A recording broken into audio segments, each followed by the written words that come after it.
नमस्कार मित्रों, जय श्री कृष्णा, राधे कृष्णा।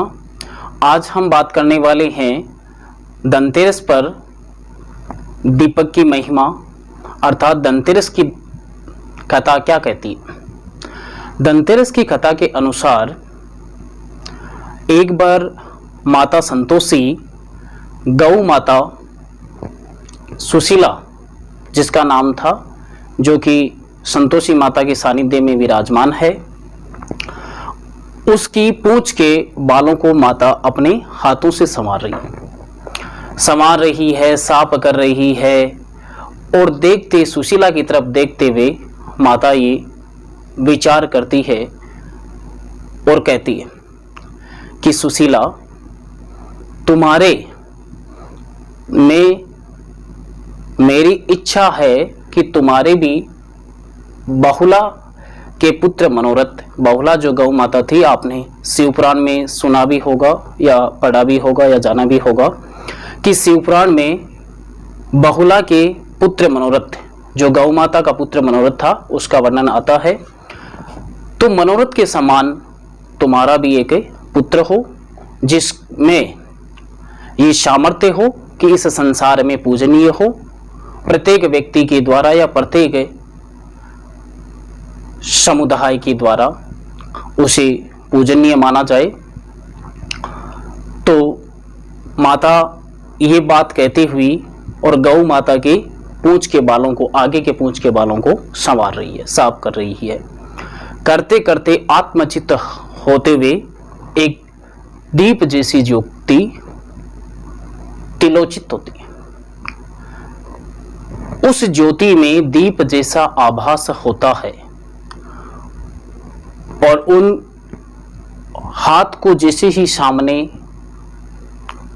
लाती है माता, उसमें दीप जैसी आकृति उत्पन्न होती है और ले जा करके गौ माता सुशीला के स्तन से दूध जैसे ही उस दीप में गिरता है, वैसे ही जल पृथक हो जाता है और इससे घृत की उत्पत्ति होती है। अब दीप, संतोषी और गणेश, ये जो चरित्र है, ये न कलयुग में उत्पन्न हुए थे, न त्रेता युग में उत्पन्न हुए।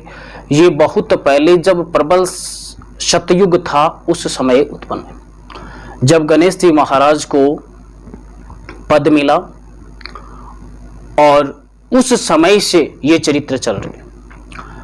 पद मिला, उसके बाद में उनका मंगल विवाह हुआ तो शुभ लाभ की उत्पत्ति हुई और शुभ लाभ को रक्षा सूत्र बांधने के लिए गणेश जी महाराज ने मां सरस्वती को उत्पन्न किया। इसलिए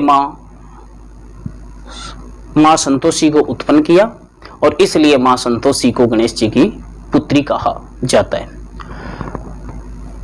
तो दीपक, संतोषी और गणेश जी, ये प्रबल जब सतयुग चलता था उस समय के चरित्र हैं। और जैसे ही उस दीपक में सुशीला गौ माता के स्तनों से दूध टपकता है, वैसे ही घृत से, दूध से जल पृथक हो जाता है और घृत की उत्पत्ति हो जाती है। इस दीप की तेजोमय ज्योति से प्रसन्न होकर के माता संतोषी मां धनतेरस के दिन ये कहती है कि मैं ये विचार करती हूं, अर्थात मैं ये वरदान देती हूं कि धनतेरस के दिन जिस भी घर में दीपक को किसी भी देव के समक्ष या किसी भी देव का ध्यान करके प्रज्वलित करते हैं और जितने समय तक दीपक प्रज्वलित रहता है, उतने समय तक उसकी रोशनी के समक्ष वह देव खड़ा रहता है। इसलिए धनतेरस के दिन मां लक्ष्मी को प्रसन्न करने के लिए, मां संतोषी की असीम कृपा पाने के लिए, गणेश जी महाराज का आशीर्वाद प्राप्त करने के लिए, क्योंकि गणेश जी महाराज से शुभ लाभ उत्पन्न हुए और शुभ लाभ को रक्षा सूत्र बांधने के लिए गणेश जी महाराज ने मां संतोषी को उत्पन्न किया और मां संतोषी ने गौ की सानिध्य में, सुशीला गौ के सानिध्य में या सुशीला गौ के साथ मिल करके और दीपक की उत्पत्ति की है। और दीपक को समस्त संसार में पीड़ा का, दुख का, क्लेश का विनाशक माना गया है, जो कि अंधकार को दूर करके और व्यक्ति के जीवन में, व्यक्ति के संस्कार में और व्यक्ति के सांसारिक जीवन में सुख, समृद्धि और शांति का प्रतीक है। इसलिए प्रत्येक व्यक्ति को अपने इष्ट को सानिध्य में रख करके और इष्ट देव को मानते हुए और दीप प्रज्वलित करें। जय श्री कृष्णा, राधे कृष्णा।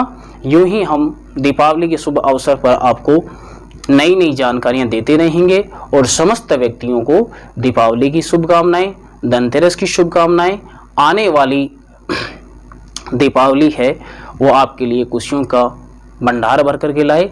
माँ लक्ष्मी की असीम अनुकंपा आप सभी पर हो। जय श्री कृष्णा। एक बार